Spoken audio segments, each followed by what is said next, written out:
O Mujica faleceu, hein? Olha que Sim, coisa, cara. notícia de última hora aí.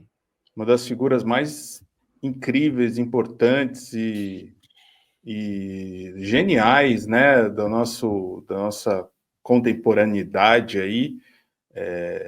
Então, notícia de última hora aí. Pepe Mujica, que já estava mal, né, há algum tempo, mas é uma Sim. dos símbolos, né, Da da esquerda luta contra a latino-americana, anistia, né? da luta contra a ditadura, né? Sim. E ex-presidente do Uruguai tratava câncer no esôfago e tinha 89 anos. Ex-guerrilheiro, Mujica ficou 12 anos preso, comeu sabão e perdeu dentes. Presidente do Uruguai lamenta a morte de Mujica. Sentiremos muita falta. Ele que é amigo do Lula, né? Que tem uma história incrível de vida, né? Mesmo na presidência do Uruguai, ele mantinha uma vida muito pé no chão, né? Não esbanjava absolutamente nada. Então, aí, uma morte muito sentida, Helder. O Mujica Com é certeza.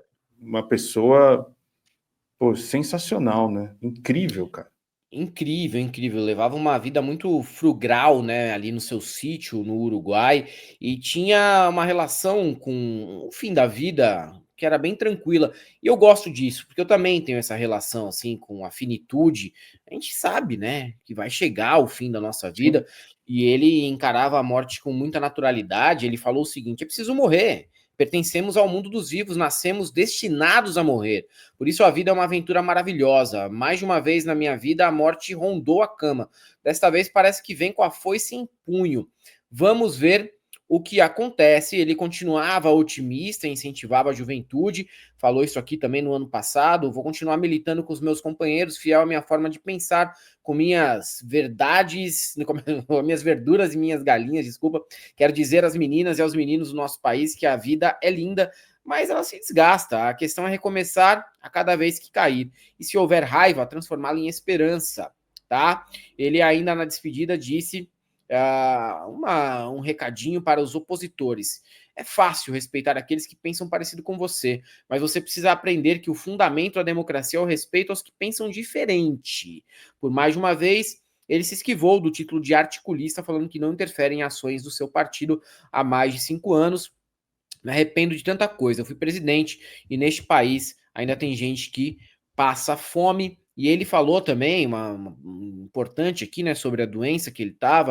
Ele falou o seguinte: o câncer no esôfago está colonizando o meu fígado. Não tem nada que eu faça que consiga parar. Por quê? Porque eu sou um idoso e porque eu tenho duas doenças crônicas. Meu corpo não aguenta. Isso foi dito ao jornal uruguaio Búsqueda em 7 de janeiro de 2025 pelo Pepe Mujica, que foi presidente do Uruguai, uma das figuras mais importantes da esquerda latino-americana. Tinha muita amizade com o presidente Lula também, né? Sim. E que chegou ao fim da vida aí, aos 89 anos, um exemplo de homem, né? Um exemplo de político. Acredito que é um farol para todos nós que nos consideramos de esquerda, uma pessoa que tem uma trajetória exemplar aqui entre os políticos do nosso continente. Com certeza vai deixar um legado muito positivo para a política da América do Sul, da América Latina, para a política global como um todo. Eu lembro muito bem que eu assisti no cinema o filme Uma Noite de 12 Anos, né, em que mostra o Pepe Mujica na prisão e, né, em 73 eles foram, né, lutando contra a ditadura, foram presos, ele e os companheiros dele, né, de luta, de guerrilha, e ele ficou 12 anos preso, né, foi quando ele perdeu os dentes, comia sabão, e o filme mostra essa jornada do Pepe Mujica. Eu lembro que eu chorei muito, é muito emocionante, assim, né, uma luta árdua, uma luta que poucas pessoas escolhem, né, travarem essa luta, assim, porque normalmente você vai perder muita coisa, você perde muita coisa. No caso dele, perdeu liberdade, perdeu tempo com família, com amigos, e as pessoas aplaudiam muito, né, o final do filme, assim. Eu não sei se está em alguma plataforma de streaming, mas se você puder assistir, além dos documentários que temos aí do Pepe Mujica, tem esse Uma Noite de 12 Anos, que até tem o filho do Darín, que é o meu ator favorito, né? O pai, o Darín. Tem o Tino Darín, que é o filho do Darín, fazendo o Maurício Rosenkopf, que é um dos companheiros ali de guerrilha do Pepe Mujica, né? Então, eu acho que vale a pena assistir, entender um pouquinho mais da história dessa figura importantíssima dos nossos tempos, e que se foi agora, com quase 90 anos, mas que deixou e deixa um legado incrível, né? Deixa um legado, assim, de luta, de resiliência, de tudo aquilo que a gente acabou de ver, agora é o contrário.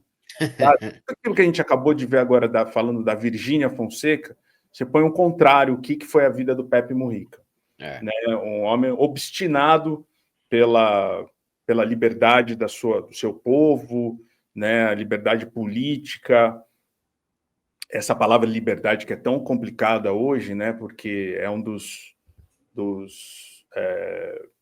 temas que a extrema-direita mais fala, da liberdade, né? Mas a gente precisa de liberdade de expressão, como a gente conseguiu reverter a nossa sentença contra o Luciano Hang, né? O desembargador pesou ali na tinta, na liberdade de expressão. É muito importante que a gente tenha